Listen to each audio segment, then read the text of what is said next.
Bonjour à tous, c'est JD Explorer. Dans cette vidéo, nous allons aborder un sujet bien précis. Nous allons voir ensemble pourquoi et comment devenir réserviste, comment se déroule le stage pour intégrer la réserve, et enfin, après avoir effectué ce stage il y a plus d'un an, je vous ferai un petit bilan de mon expérience. Bien évidemment, avant de commencer, si vous avez quelques questions que ce soit, vous les mettez en commentaire, j'y répondrai avec plaisir. Pensez à vous abonner à ma chaîne, à aimer ma vidéo, ça permet de me soutenir et surtout ça m'encourage à en faire d'autres. Mais qu'est-ce que c'est que la réserve? Minute, je vais t'expliquer, c'est très simple. Avant, vous aviez le service militaire obligatoire. Jacques Chirac a décidé de le supprimer. Aujourd'hui, c'est bien, on nous laisse le choix. Devient réserviste celui qui le souhaite. Oui, il est possible de devenir réserviste dans l'armée de terre, dans l'armée de l'air, dans la marine nationale et également dans la gendarmerie nationale. Non, il n'est pas possible de devenir réserviste dans la police nationale.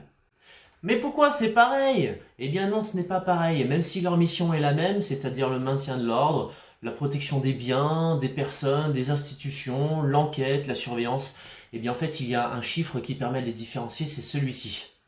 Oui, c'est 20 000, en fait c'est un seuil à partir duquel c'est une zone police ou une zone gendarmerie. En fait, quand le gendarme travaille plus dans une zone rurale, le policier, lui, travaille plus dans les grandes villes, les agglomérations. Au-dessus de 20 000, c'est la police. En dessous, c'est la gendarmerie. Alors, pourquoi être réserviste? Eh bien, c'est simple, c'est pour vous et pour votre pays. Je dirais qu'il y a déjà 4 grands avantages à devenir réserviste. Le premier, c'est que vous allez créer une activité professionnelle ou alors en posséder une autre si vous en avez déjà une. Le second, c'est que vous allez pouvoir vous rendre utile et servir votre pays. Le troisième, c'est que vous allez développer des qualités, apprendre à vous connaître et vivre des moments très forts. Et le dernier, c'est que vous allez obtenir un complément de rémunération. Les réservistes ont en fait un rôle primordial dans le pays puisqu'ils permettent de renforcer et de soulager les forces de l'ordre.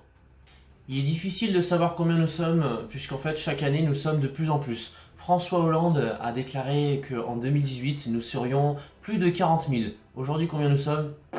Ce qui est certain, c'est que le nombre de réservistes augmente d'autant plus lorsqu'il y a des attentats ou des manifestations type Gilets jaunes par exemple. De mon côté, si j'ai voulu devenir réserviste, bon, je vais pas vous refaire l'entretien, hein, mais c'est parce que j'ai le goût de l'aventure, c'est parce que j'ai l'envie de servir mon pays, j'ai envie de me rendre utile. Aujourd'hui, j'ai la chance de pouvoir faire mon métier et à côté, dès que je suis disponible, eh bien, je peux faire des missions. Attention, quand je dis mission, c'est pas vous qui allez être amené à accompagner Monsieur le Président dans ses déplacements ou à gérer une prise d'otage. Non, non. Mais je vous rassure, vous allez aider les forces de l'ordre dans des missions un petit peu plus classiques, mais très variées, avec par exemple des patrouilles, des contrôles d'identité, de voitures, d'alcoolémie, des transfèrements de prisonniers, des enquêtes de voisinage par exemple. Je me permets de rebondir là-dessus, faites attention lorsque vous êtes en mission, c'est essentiel à votre comportement. Vous devez être exemplaire. Vous êtes gendarme, vous représentez la France. D'autant plus qu'aujourd'hui, avec toutes les vidéos, tous les téléphones qui peuvent tourner sur les réseaux sociaux, on a tous vu ces dérapages lors de la manifestation des Gilets jaunes. Faites attention à ce que vous dites, à ce que vous faites. Le gendarme doit être bienveillant, il doit servir et protéger. Et attention, lors de votre mission, votre comportement, il doit être parfait puisque aux yeux de la population, vous êtes gendarme, pas spécialement réserviste. À ma connaissance, il n'est pas spécialement mentionné sur votre front « Je suis réserviste ou stagiaire, soyez gentil avec moi. Merci ». Soyez donc courageux, mais surtout attentif et responsable, puisque c'est important de le souligner, c'est un métier dangereux. Nombreux sont les gendarmes qui ont laissé leur vie durant l'exercice de leur travail. Ce qu'il ne faut surtout pas oublier, c'est que vous êtes à la fois perçu comme un héros, mais également vous pouvez être perçu comme une cible. Inutile de vous conseiller de ne pas postuler, s'il vous plaît ne le faites pas. Si vous comptez devenir réserviste pour jouer au pistolet ou pour vous vanter de cette activité auprès de vos futures conquêtes ou de vos folles soirées. C'est bien compris mon petit chat?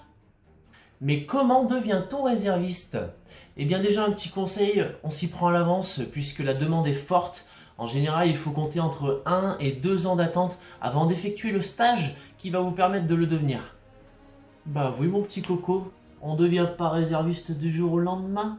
Les conditions sont les suivantes. Il faut dans un premier temps être citoyen français, il faut avoir 17 ans ou plus, il faut avoir effectué sa journée de défense et de citoyenneté, il faut bien évidemment avoir un casier vierge et il faut avoir son aptitude médicale. Le reste, vous le connaissez déjà ou alors vous allez rapidement le connaître. C'est comme lorsqu'on cherche du travail, il faut établir un dossier avec un CV, une lettre de motivation, votre pièce d'identité, vos diplômes. Et soit vous vous rapprochez de la gendarmerie la plus proche de chez vous pour avoir un contact, ou bien directement sur Google, vous recherchez la cellule de réserve la plus proche ou le CIRFA. Le CIRFA, c'est le Centre d'information de recrutement des forces armées. Oui, j'ai triché. Ensuite, vous passez un entretien avec un gradé. Vous recevez un courrier vous invitant à vous présenter à 2 tests. Le premier, c'est l'aptitude médicale. Et le second, c'est le meilleur, c'est le test de psychologie, qui est un petit peu sombre. On vous pose des questions telles que: avez-vous déjà pensé au suicide? Vous êtes-vous déjà suicidé? Bon, j'exagère bien sûr, mais le but c'est de déceler si vous êtes apte ou pas à pratiquer cette activité, bien sûr. Une fois que vous avez réalisé ces tests, vous recevez de nouveau un courrier vous confirmant les dates pour le stage pour lequel vous avez été retenu. Ce sont des dates pour lesquelles vous allez devoir vous rendre disponible et ce sont des stages qui vont de 15 jours à 30 jours. Pour le stage de 15 jours, ça se fait en une traite. Pour le stage de 30 jours, à la quinzaine, il vous laisse rentrer chez vous un week-end.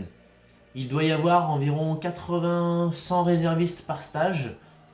Ce sont des journées très intenses, cela va de 5h30 réveil jusqu'à 21h30 environ le soir. 7 jours sur 7, pas de pause, très souvent debout, beaucoup de pompes, souvent par solidarité d'ailleurs, beaucoup de sport et quelques blessés. Avant de vous donner quelques conseils et vous en dire un petit peu plus, commençons par le commencement. Vous arrivez lors de votre stage de premier jour, premier réflexe, faites attention à ce que vous mettez dans votre sac. Bien évidemment, pas de couteau, pas de produits dangereux ou pas de produits qui ne serviraient pas pendant tout votre stage.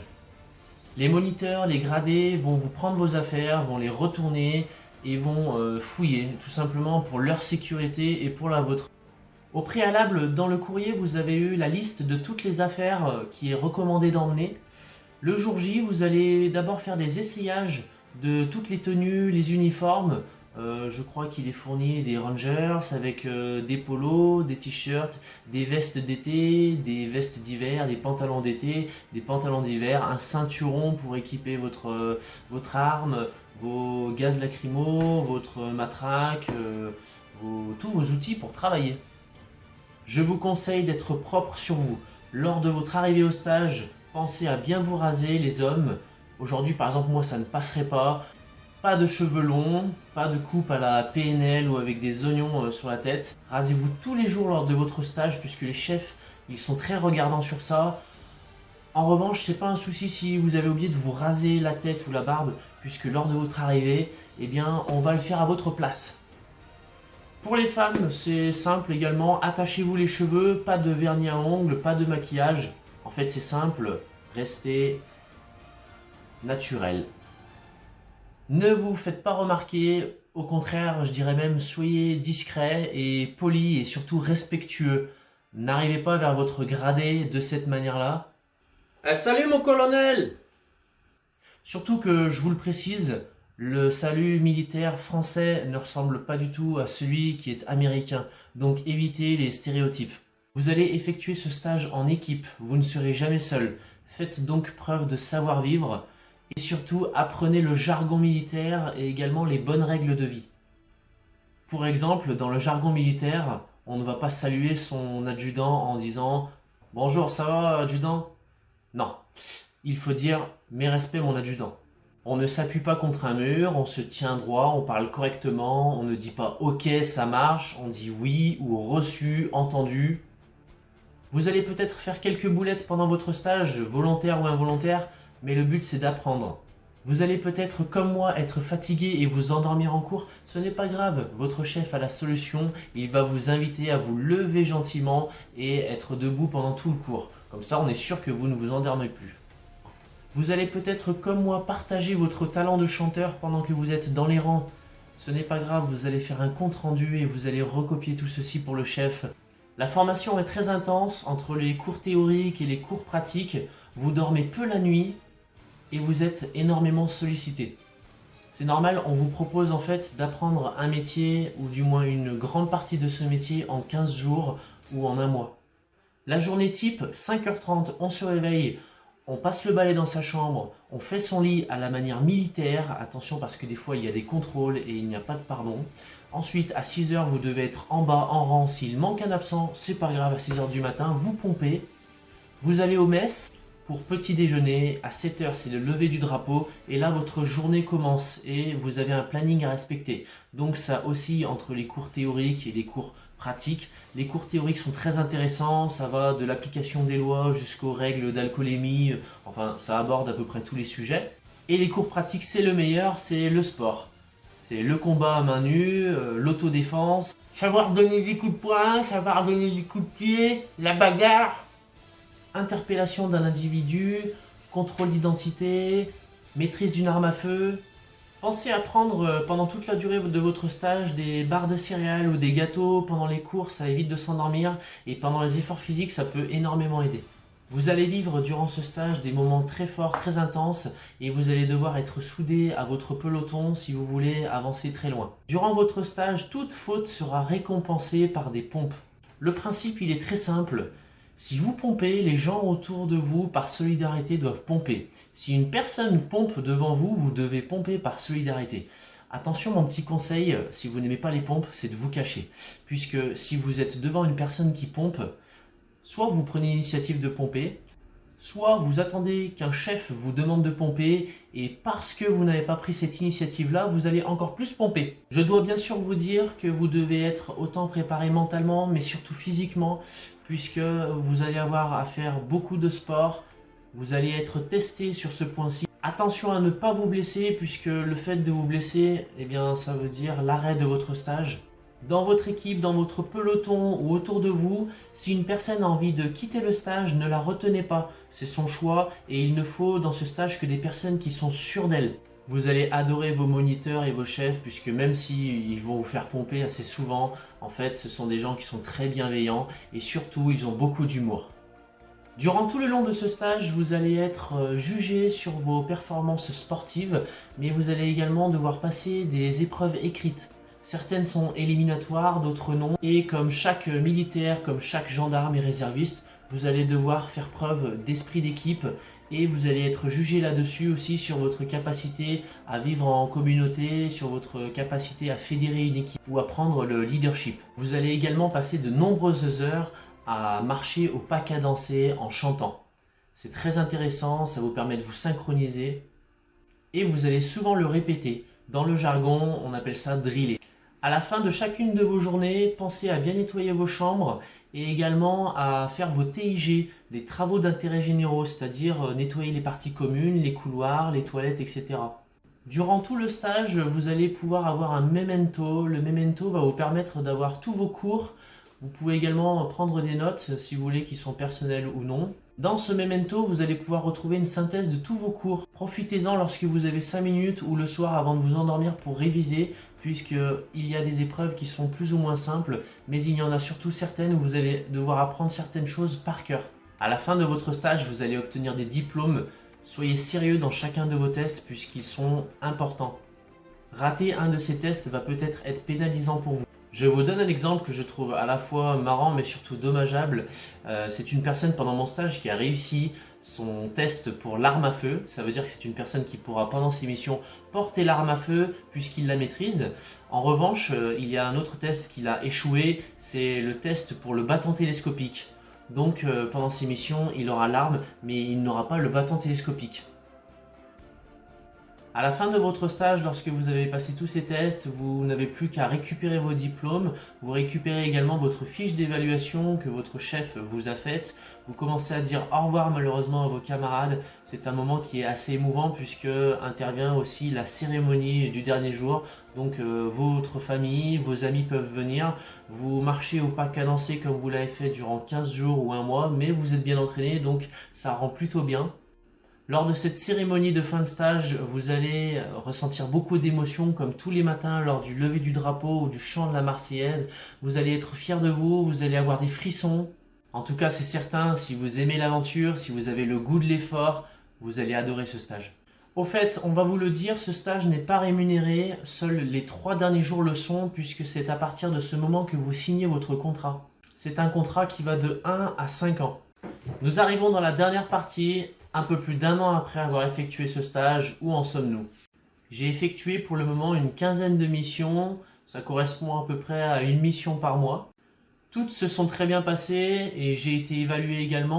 L'avantage quand vous êtes réserviste, c'est que vous avez une possibilité d'évolution. En fait, lorsque vous sortez de votre stage, vous êtes gendarme adjoint de réserve. Ensuite, vous pouvez évoluer. Aujourd'hui, je suis brigadier chef. En soi, ça ne change pas grand-chose, c'est juste que votre salaire augmente. Oui, la rémunération, elle diffère en fonction de votre grade. Et il y a une... Quoi? C'est normal que ce soit en décalé quand tu parles.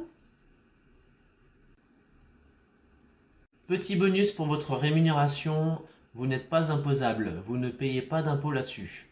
Aujourd'hui, en tout cas, à chacune de mes missions, je suis très fier de porter l'uniforme. Il y a des personnes qui vous regardent comme si vous étiez Iron Man, bon, d'autres vous regardent autrement. Chaque année, la réserve possède un budget alloué pour la réserve opérationnelle et en général, pour éviter de griller le budget en début ou milieu d'année, eh bien, ils essayent de ne pas poser les missions n'importe comment. Donc il est possible parfois que pendant 1 ou 2 mois, aucune mission ne vous soit proposée. Encore une fois, plus il y a d'événements et plus le budget augmentera, donc plus vous serez amené à être appelé. Attention, quand je dis appelé, c'est vrai que je ne voulais pas préciser pendant cette vidéo, mais vous ne pouvez pas, du moins je crois, être contraint à partir en mission. En fait, vous avez un site sur lequel vous allez pouvoir placer vos disponibilités et en fonction de ces disponibilités, on vous appelle ou non. Mais un jour où vous n'êtes pas censé être disponible, on ne doit pas vous appeler.